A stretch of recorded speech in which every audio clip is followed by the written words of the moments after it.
topic of global warming has been a highly debated and contentious issue in recent years, with scientists and mainstream media often being accused of lying to the public about its severity and consequences. While it is true that there are varying opinions and perspectives on the issue, it is essential to examine the underlying reasons behind these allegations and separate fact from fiction. One of the primary reasons why some people believe that scientists and mainstream media are lying about global warming is the perceived exaggeration of its effects. Critics argue that the media often sensationalizes the issue, citing extreme weather events and catastrophic predictions to grab attention and boost ratings. However, this does not necessarily mean that the science behind global warming is flawed or that scientists are intentionally deceiving the public.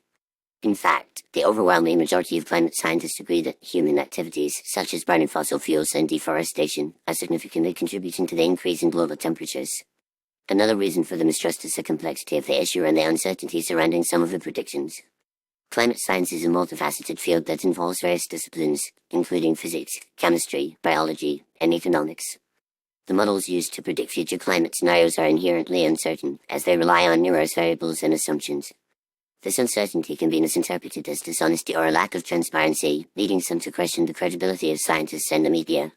However, it is essential to recognize that uncertainty is an inherent aspect of scientific research and that scientists are continually working to refine their models and improve their understanding of the planet system. The influence of special interest groups and lobbying efforts also plays a significant role in shaping public perception about global warming. Fossil fuel companies, in particular, have a vested interest in downplaying the severity of climate change and casting doubt on the science. These companies have been known to fund campaigns and studies that question the link between human activities and global warming, often using cherry-picked data and misleading arguments to confuse the public.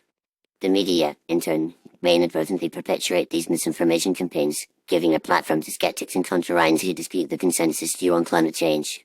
Furthermore, the politicization of global warming has contributed to the erosion of trust in scientists and the media. In some countries, climate change has become a highly partisan issue, with one side of the political spectrum often denying or downplaying its significance. This polarization can lead to the impression that scientists and the media are promoting a particular agenda or ideology, rather than reporting on scientific facts. However, it is crucial to remember that climate science is apolitical and that the overwhelming majority of scientists are motivated by a desire to understand and mitigate the effects of global warming, rather than to promote a particular ideology. In conclusion, while there are valid reasons to question the way global warming is presented in the media and the potential for exaggeration or sensationalism, it is essential to recognize that the vast majority of scientists and experts agree that human-induced climate change is real and poses significant risks to the environment, human health, and the economy.